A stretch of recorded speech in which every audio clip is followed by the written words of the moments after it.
Welcome बच्चों, हम पढ़ रहे हैं विज्ञान भारती थर्ड कक्षा 8 अभ्यास कार्य पुस्तिका। ये हमारी न्यू सेशन 2025 एंड 26 की बुक है बच्चों। आज हम सॉल्व करेंगे इकाई 19 माइक्रोसॉफ्ट एक्सेल। पहला प्रश्न है, निम्नलिखित प्रश्नों के सही विकल्प छांटिए। का एमएस एक्सेल में कॉलम को हाइड करने के लिए किस विकल्प का उपयोग किया जाता है? तो बच्चों, किसी कॉलम को हाइड करने के लिए यानी छुपाने के लिए हम फॉर्मेट पे जाते हैं, उसके बाद हाइड एंड अनहाइड पे जाते हैं। ठीक है, तो ऑप्शन द हमारा सही हो जाएगा।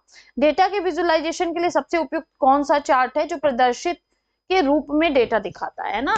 तो जो प्रदर्शन के रूप में दिखाता है, अब इसमें तो बच्चों पाई चार्ट भी हो सकता है, लेकिन सबसे बेटर हम किसको मानते हैं? बार चार्ट को। ठीक है, क्योंकि उसको समझना सबसे आसान होता है। ग डेटा को विशिष्ट मानदंडों के आधार पर फिल्टर करने के लिए किस फंक्शन का प्रयोग किया जाता है? तो फिल्टर करने के लिए फिल्टर का ही प्रयोग करते हैं, तो ऑप्शन ब हमारा सही हो जाएगा।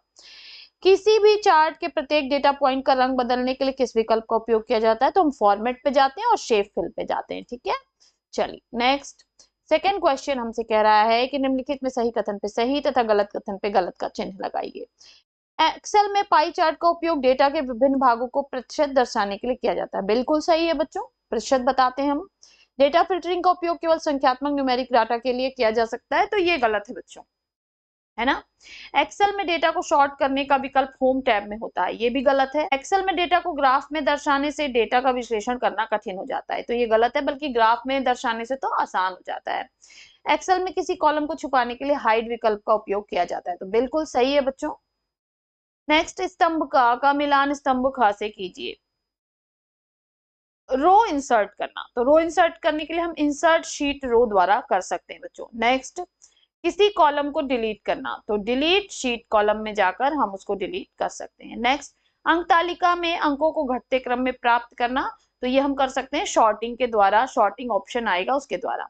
रो और कॉलम को हाईलाइट करना, तो ये हम फॉन्ट ग्रुप द्वारा कर सकते हैं बच्चों। ठीक है, नेक्स्ट है हमारा डॉक्यूमेंट सेव करने का ऑप्शन किसमें आता है? तो फाइल मेन्यू में डॉक्यूमेंट सेव करने का ऑप्शन आता है बच्चों। निम्नलिखित प्रश्नों के उत्तर दीजिए। एक्सेल में कॉलम जोड़ने की प्रक्रिया लिखिए, तो हम क्या लिखेंगे बच्चों? होम, उसके बाद हम सेल पे जाते हैं, फिर इंसर्ट शीट कॉलम पे हम जाते हैं।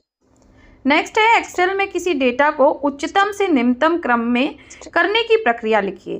तो बच्चों, सबसे पहले हम डेटा को सिलेक्ट करेंगे, होम टैब पर जाएंगे, शॉर्ट एंड फिल्टरिंग ऑप्शन को सिलेक्ट करेंगे, शॉर्ट ऑन वैल्यूज को सिलेक्ट करेंगे, उसके बाद हम ऑर्डर पे जाके लार्जेस्ट टू स्मॉलेस्ट क्लिक करेंगे और ओके बटन दबा देंगे।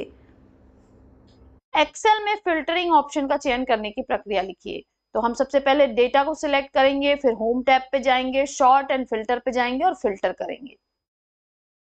एक्सेल में डेटा को तैयार करने की प्रक्रिया लिखिए, तो हम डेटा का पहले संग्रह करेंगे, फिर डेटा एंटर करेंगे, सही फॉर्मेट को चुनेंगे, समीक्षा करेंगे और अंत में हम अपनी रिपोर्ट सबमिट करेंगे। एक्सेल में चार्ट या ग्राफ को संशोधित करने की प्रक्रिया लिखिए, तो बच्चों डेटा शीट सिलेक्ट करेंगे हम पहले, फिर डिजाइन पे जाएंगे, फिर चेंज चार्ट टाइप करेंगे और फॉर्मेट करके सेव कर देंगे।